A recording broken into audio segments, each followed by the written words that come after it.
do Senhor. Meus amados irmãos, programa Toca o Clarim, edição 902, ano 16. Nosso tema, corações corrompidos. Desde que o homem aprendeu a andar em desobediência, ele foi corrompendo o seu pensamento, corrompendo o seu coração, achando que estava certo em muitas coisas que foi praticando, que foi fazendo, e terminou desagradando a Deus, porque nós temos uma grande facilidade de desagradar. Todos nós, sem exceção, todos nós temos uma grande facilidade de desagradar ao nosso Deus. Então é bom a gente buscar a palavra, procurar entender o que o Senhor nos fala através da sua santa palavra. Este é o nosso tema, corações corrompidos. O texto bíblico, livro do profeta Ezequiel, capítulo 6, versículos de 1 a 10, para a nossa meditação. E diz assim a palavra santa: E veio a minha palavra do Senhor, dizendo: Filho do homem, dirige o teu rosto para os montes de Israel e profetiza contra eles. E dirás: Montes de Israel, ouvi a palavra do Senhor Deus. Assim diz o Senhor Deus aos montes, aos outeiros, aos ribeiros e aos vales: Eis que eu, sim, eu, trarei a espada sobre vós, e destruirei os vossos lugares altos. E serão assolados os vossos altares, e quebradas as vossas imagens do sol, e derribarei os vossos mortos diante de vossos ídolos, e porei os cadáveres dos filhos de Israel diante dos seus ídolos, e espalharei os vossos ossos ao redor dos vossos altares. Em todos os vossos lugares habitáveis, as cidades serão destruídas e os lugares altos assolados, para que os vossos altares sejam destruídos e assolados, e os vossos ídolos se quebrem e se acabem, e as vossas imagens sejam cortadas e desfeitas as vossas obras. E os mortos cairão no meio de vós, para que saibais que eu sou o Senhor. Porém deixarei um remanescente, para que tenhais entre as nações alguns que escaparem da espada, quando fordes espalhados pelas terras. Então, os que dentre vós escaparem, se lembrarão de mim entre as nações para onde forem levados em cativeiro, porquanto me quebrantei por causa do seu coração corrompido, que se desviou de mim, e por causa de seus olhos, que andaram se corrompendo após os seus ídolos, e terão nojo de si mesmos, por causa das maldades que fizeram em todas as suas abominações. E saberão que eu sou o Senhor, e que não disse em vão que lhes faria este mal. Bendito Deus, Pai querido, Senhor da glória, estamos em Tua presença. Te louvamos, Pai, pela palavra. Agora, Senhor, fala com os nossos irmãos, dá graça e vitória a cada um, nos dá compreensão da grandeza da Tua mensagem, meu Senhor, da grandeza da Tua palavra, da verdade bíblica exposta, Senhor, para o nosso bem. Em nome de Jesus Cristo te pedimos e te agradecemos. Amém. Meus queridos irmãos, como falei a princípio, desde que eu me converti, como eu sou oriundo de uma família extremamente religiosa, aliás, a origem da família Freire, ou das famílias Freire, a origem é a religiosa. Os freires, em todos os países da Europa, onde a Igreja Romana tinha o seu poderio, os freires eram serviçais da igreja, eles eram serventuários da igreja, viviam na ignorância espiritual e eram usados como instrumento de vexame, porque milhares e milhares de freires foram usados como soldados da Igreja Romana, da Igreja Católica Apostólica Romana, para matar gente, para roubar propriedade, para fazer todo o mal que a Igreja Católica sempre fez e faz quando ela tem poder. A Igreja Católica e o comunismo são duas forças contrárias entre si, mas com semelhanças grandiosas. Onde a Igreja Católica tem o domínio, ninguém pode fazer nada, ninguém tem liberdade. O Brasil passou pelo menos 300 anos que nenhum cristão que não fosse da confissão católica teve oportunidade nenhuma. Nenhum teve oportunidade. Nem cristão ortodoxo, nem cristão protestante, nenhum cristão que não fosse subjugado ou submisso à chamada Igreja Católica Apostólica teve qualquer liberdade no Brasil. Só apareceu a liberdade para se pregar o Evangelho do Brasil, e liberdade vigiada, quando o Brasil, ainda império, tinha interesses nos bens da coroa britânica e fez negócios com os ingleses, e os que vinham prestar serviço ao Brasil, fazer estrada de ferro e outras coisas mais, eram anglicanos, então foi permitido a eles celebrarem os seus cultos, mas eles não podiam fazer capelas, eles não podiam fazer, e quando se reunisse, não podia ter sino para fazer chamada, era cheio de exigência, porque, volto a dizer, o comunismo, quando toma o poder, ninguém mais tem liberdade. E a Igreja Romana, onde teve poder, ninguém teve liberdade. Então, eu, como sou oriundo de uma família que começou no século IX, aproximadamente, na virada do milênio, do ano 1000 para o ano 1100, a Igreja Católica fez várias guerras e usou os freires, usou uma espécie de exército da própria Igreja, e depois abandonou tanto os freires quanto os templários e outros, mas a origem é esta. O resultado é que eu sou revoltado com idolatria. Eu perdi toda a minha família, todos pereceram por causa da idolatria, além dos antepassados, nossa história que é milenar, e eu tenho realmente profundo aborrecimento pelos ídolos, tanto pela palavra de Deus, quanto pela experiência familiar da linhagem da nossa família por várias gerações. Resultado, eu prego sempre contra esta maldição chamada devoção.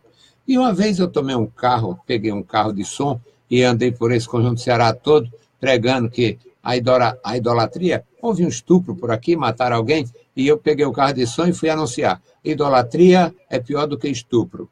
E fui explicar por quê. Por que a idolatria é pior do que o estupro? Por que o idólatra, quando leva alguém a ficar devoto, ele age pior do que um estuprador? Porque o estuprador até mata, mas ele só consegue ofender o corpo da sua vítima, seja uma criança do sexo masculino, feminino, seja uma senhora, um senhor, um adulto, porque hoje eles estão matando até homens, estão estuprando até homens. Então, qualquer que seja a vítima do estuprador, o poder, a maldição do estuprador só atinge o corpo daquela pessoa, enquanto que a força da idolatria atinge principalmente a alma. Pessoas que morreram idosas, fartas de dia e com muita vantagem, com história, com honra, e pereceram, foram estupradas na alma, no coração. É algo diabólico. E a minha razão profunda para aborrecer está aqui. Ezequiel capítulo 6 também. Ou seja, está na Bíblia toda. Em Gênesis até Apocalipse. Do Gênesis ao Apocalipse. No Gênesis, Deus falou com Jacó e ele disse, tira os ídolos, jogue os ídolos fora, porque o Senhor vai fazer milagre no meio de vós. Ou seja, com idolatria só tem maldição. E aqui é o texto, Ezequiel capítulo 6, versículos de 1 a 10. E veio a mim a palavra do Senhor, dizendo, filho do homem, Dirige o teu rosto para os montes de Israel e profetiza contra eles. E dirás, a mensagem direcionada. Diga assim, montes de Israel, ouvi a palavra do Senhor Deus. Assim diz o Senhor Deus aos montes, aos outeiros, aos ribeiros e aos vales. Interessante, meus amados irmãos, este versículo 3, ele descreve com detalhe exatamente a desgraça que nós conhecemos no Brasil. Nos montes, o cruzeiro, a imagem que está lá em cima e tem 365 degraus, representando 365 dias de devoção, algo diabólico no Brasil, que não podia ser melhor do que o que é nunca. Terra amaldiçoada pela fé errada. Então, nos montes, o Brasil é cheio de monte, o Cristo Redentor, o Cruzeiro do Sul, não sei aonde, a imagem não sei aonde, onde tem o monte. Era lá em Israel do mesmo jeito. Dizei aos montes, dizei aos outeiros, o que é a diferença entre o monte e o outeiro. O monte é uma montanha alta, um monte alto, e o outeiro é um elevado. Apenas um elevado, que você faz uma visita dessa aqui no interior do estado, e aonde você chega tem lá um elevadozinho, não precisa ser muito alto não, um elevado, está lá uma maldita santa, um maldito santo lá em cima. Bom, dizei aos ribeiros, quantos altares nas grutas. Tem um ribeiro, tem ali uma fonte, um olho d'água, um negócio corrente, uma fonte, água corrente ali, e está lá o símbolo da fé maligna, o símbolo da idolatria, o símbolo da corrupção do coração. Aqui no Brasil também. Lá em Israel era assim. E aos vales? Nos vales. Porque os vales também eram importantes no contexto da idolatria? Porque os vales ofereciam exatamente espaço para trazer uma multidão, 1 milhão de pessoas, 2 milhões, quem sabe? Na época não se tinha tanta preocupação com números. Mas um rei fazia uma festa daquela, como ontem eu li no programa, matou 700 boi e 7.000 ovelhas. Era para muita gente comer, e esta gente estava presente lá em algum pátio, algum vale, algum aberto, algum destampado ou descampado, algum lugar que tinha sido feito uma terraplanagem para comportar milhões de pessoas até. Então, a mensagem de Deus, diga aos montes, aos outeiros, aos ribeiros e aos vales, eis que eu, sim, eu trarei a espada sobre vós e destruirei os vossos lugares altos. Porque em todos esses lugares, tanto nos montes ou nos outeiros, monte, montanha, ribeiros e vales, eram usados com fim de adorar, imagens de escultura. O versículo 4 diz, e serão assolados os vossos altares, os vossos altares, e quebradas as vossas imagens do sol. A imagem do sol, eles sempre fizeram. A imagem do sol também é sobrevivente na religião pagã do Ocidente, o ostensório. Aquilo é o sol, ostensório, está lá o sol. Então, e serão quebradas as vossas imagens do sol, e derribarei os vossos mortos diante dos vossos olhos, diante dos vossos ídolos. E porei os cadáveres dos filhos de Israel diante dos ídolos, o velório dos idólatras, juntamente com pedaço de imagem para tudo que era lado. Era a mensagem de juízo. Deus ia mandar os inimigos da nação para destruir os seus objetos de culto e matar os devotos de tudo que não prestava lá. O versículo de número 6 diz, em todos os vossos lugares habitáveis, ou seja, em todo lugar que tem habitante, haveria essa destruição. As cidades serão destruídas e os lugares altos assolados. para que os vossos altares sejam destruídos e assolados, e os vossos ídolos quebrados, destruídos. As vossas imagens sejam cortadas e desfeitas as vossas obras. Quando o nosso Deus levantou profetas em todos os séculos e combateu esta maldição chamada devoção, é porque tem uma razão de ser. Ah, mas a Bíblia foi escrita por homens. Sim. Tem alguma coisa que tenha sido escrita por outros seres? Na criação que nós conhecemos, só quem escreve são os homens. Os animais, os quadrúpedes, os bípedes, os macacos, os gorilas, os orangotangos, não escrevem. Quem escreve são os homens. Agora, nós encontramos na própria palavra que não foi escrita, não foi produzida por vontade de homem algum, mas homens santos de Deus falaram cheios do Espírito de Deus e escreveram por ordem de Deus. Portanto, eles falavam contra suas próprias famílias, contra a sua própria nação, e não era por iniciativa pessoal. Ezequiel era um sacerdote que pagou altíssimo preço porque foi escolhido para pregar a verdade de Deus.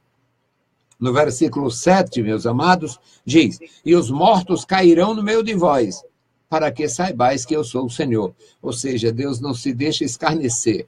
Deus nos deu a lei, Deus nos deu a graça, Deus enviou seu Filho Jesus Cristo, Deus enviou seus profetas, Deus chamou os patriarcas antes de Moisés. Portanto, antes das Escrituras serem registradas em livros, nós já tínhamos as Escrituras, digamos, no testemunho público, as Escrituras como testemunho público, a história dos patriarcas, a história do Abraão, a história do Isaac, do Jacó, a história de José, só veio ser escrita depois pelo Moisés.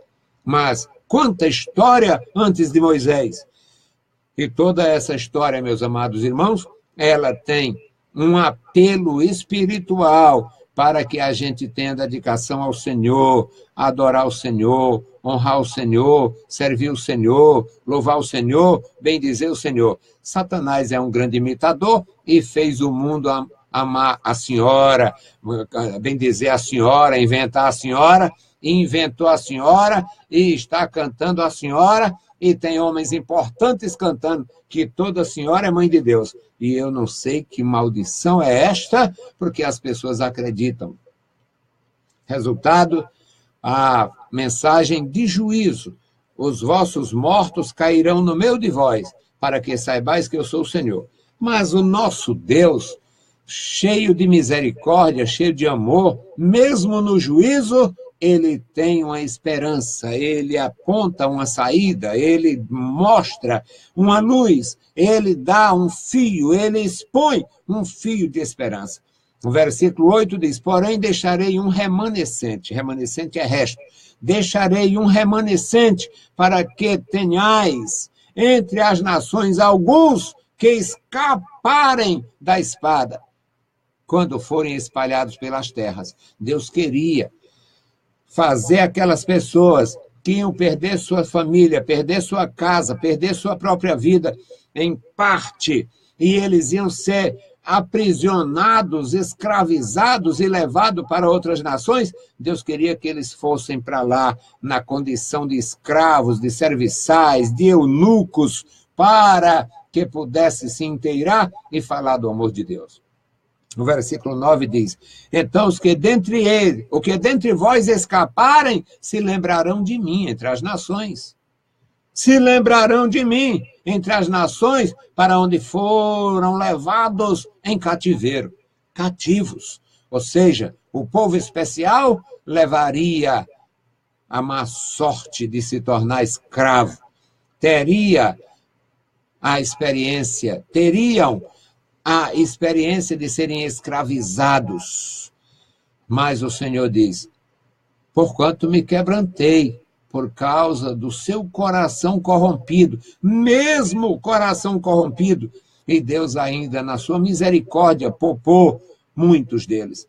Seu coração corrompido, que se desviou de mim, e por causa dos seus olhos, que andaram se corrompendo após os seus ídolos.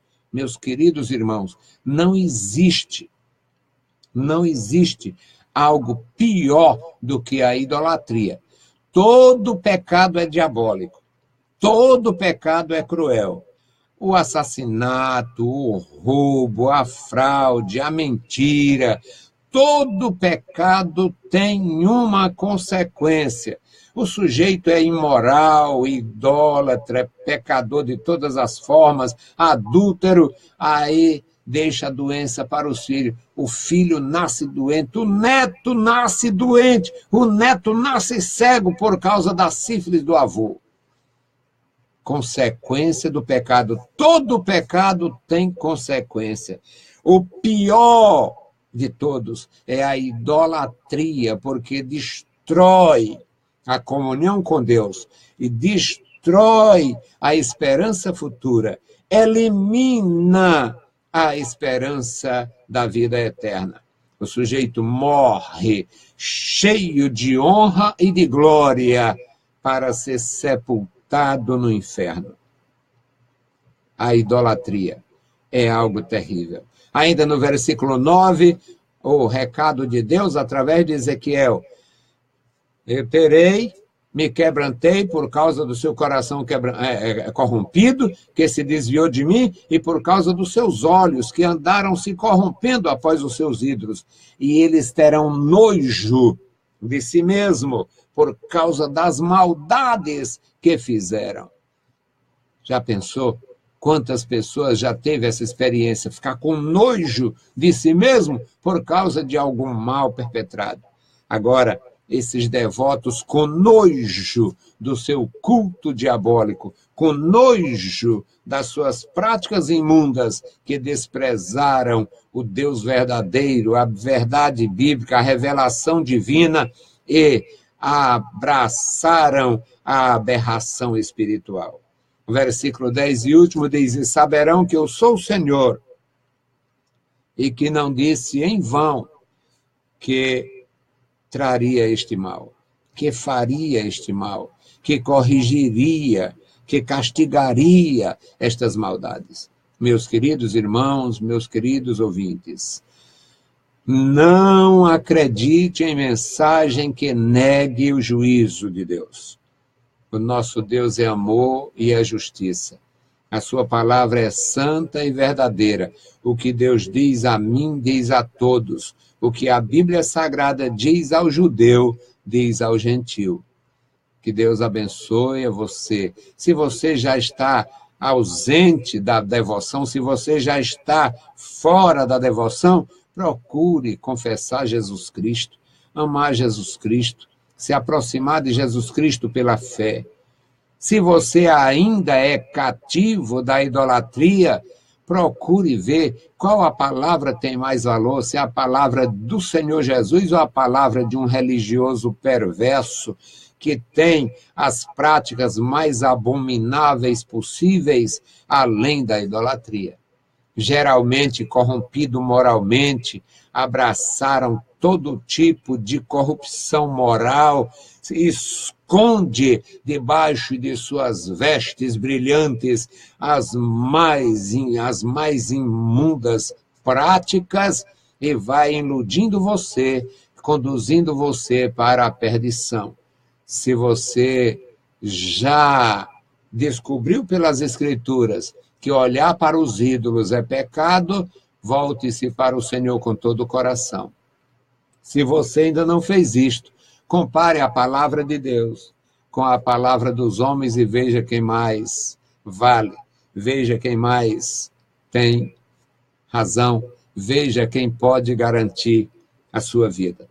O religioso ou o Senhor Deus? O que só explora e vai morrer e perecer, inclusive na condenação eterna, e aquele que veio para te dar vida e vida com abundância. Que Deus abençoe e guarde a sua vida. Bendito Deus, Pai Santo, Pai querido, que estás nos céus, nós te louvamos, te exaltamos, bendizemos e agradecemos pela vida, Senhor. Obrigado pela vida, obrigado pela minha vida, Senhor. Obrigado pela vida da minha esposa, pela vida dos meus filhos. Obrigado, meu Senhor, pela vida dos meus netos. Obrigado, meu Senhor, pela vida dos meus alunos. Obrigado, meu Senhor, pela vida dos meus ouvintes. Obrigado, meu Senhor, pela vida dos meus ajudadores no rádio. Obrigado, meu Senhor, pela vida dos meus irmãos, alunos na igreja. Obrigado, meu Senhor, pelos meus ex-alunos. Obrigado, meu Senhor, pelo meu pastor. Obrigado pelos meus ex-pastores. Obrigado pelas famílias daqueles que já foram para a glória.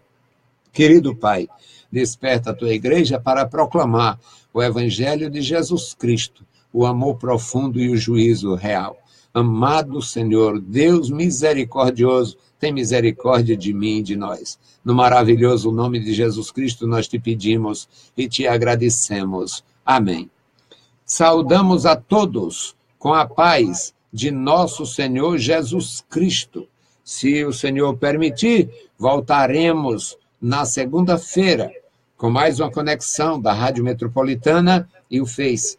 Mas amanhã tem o programa dos senhores na nossa congregação, na quarta etapa do Conjunto Ceará, e na sexta-feira o programa dos senhores na nossa congregação, na terceira etapa do Conjunto Ceará, a carga do pastor Paulo Araújo e a sua equipe. Que Deus abençoe a cada um dos nossos amados irmãos. E você leia a Bíblia Sagrada e a graça de nosso Senhor Jesus Cristo repouse sobre vós. Amém.